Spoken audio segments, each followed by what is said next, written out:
তার জন্য আজকে জনজাতিরা বিজেপির উপরে বিশ্বাস করে, মোদিজির উপর বিশ্বাস করে, মানিক সাহাজির উপর বিশ্বাস করে। কারণ কোনোদিন আমাদের এই অসভ্য ভাষা গালিগালাজ করে নাই, কোনোদিন নিন্দা করে নাই, সম্মান অসম্ভব সম্মান করেছেন আমাদের জনজাতিদেরকে। আগামী দিনে আরো সম্মান পাবো আমরা, কারণ আমাদের রাজ্যে যেভাবে এগিয়ে চলছে আমাদের মানিক সাহাজির নেতৃত্বে, গত ৩৫ বছর কংগ্রেসের আমলেও আমরা জনজাতিদের জন্য শিক্ষা তারা চিন্তা করেনি। আজকে আমাদের সরকার আসার পরে 2018 পরে আসার পরে, আগে ৩৫ বছরে সিপিএম এর সময় 4টা একলব্য স্কুল ছিল, এখন বর্তমানে এখন টোটাল 21টা স্কুল হয়েছে। আগামী দিনে আরো হবে। জনজাতিদের জন্য যদি চিন্তা করে, একমাত্র বিজেপি সরকার চিন্তা করে, বিজেপি সরকারই চিন্তা করে। আজকে আমি সুদ বর্মন জিকে আমি বলবো, কেন আজকে আপনারা এই জনজাতিরা আপনাদেরকে বিশ্বাস করে না?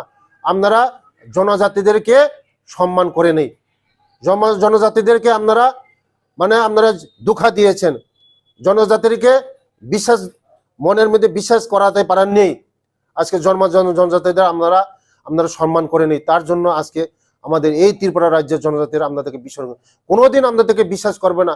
জীবনে এই রাজ্যের মধ্যে আপনারা আসতে পারবেন না। যত চিল্লাচিল্লি করেন, যত জনজাতিদের উপরে আপনারা বলবেন যে বিজেপি নেতারা কি আদিবাসীর উপর, কে বলছেন? আজকে বিজেপি নেতা, বিজেপি আমাদেরকে সম্মান করছে, তার জন্যই তো আমাকে মিনিস্টার বানিয়েছেন। সম্মান করে বলেই তো আমাকে আমার মিনিস্টার বসিয়েছেন, এটাই তো সম্মান। আজকে সম্মান করে বলেই তো আজকে তেলেঙ্গানার রাজ্যপাল বসিয়েছেন আমাদের জিষ্ণু কর্তাজিকে, সম্মান করে বলেই তো আজকে রাষ্ট্রপতি চেয়ারে বসিয়েছেন। আর কি সম্মান? রাষ্ট্রপতির পুরস্কার পেয়েছেন, পদ্মশ্রী। আমাদের এই রাজ্যের ভূমিপুত্রের মধ্যে কোনোদিন আগে রাষ্ট্রপতি সম্মান পেত না। আজকে এই রাজ্যের মধ্যে আমাদের জনপ্রিয় মুখ্যমন্ত্রী আসার পরে, আমাদের ভারতবর্ষের যশস্বী প্রধানমন্ত্রীজির যে নেতৃত্বে যে সরকার চলে, আমাদের যথেষ্ট সম্মান করেছেন। যে বলছেন বিজেপি নেতারা এই আদিবাসীদের উপর গায়ে প্রস্রাব করেন, এটা আমরা তাড়াতাড়ি উইথড্র করেন, না হলে আমরা করা অ্যাকশন নেব। তাড়াতাড়ি এই কথাটা উইথড্র করেন। জনজাতিরা কোনোদিন ছাড়বে না, জনজাতিরা কোনোদিন ছাড়বে না আপনাকে। তাড়াতাড়ি ওই কথাটা উইথড্র করেন। আমরা বিজেপি জনজাতিদের মনের মধ্যে আমরা বসেছি।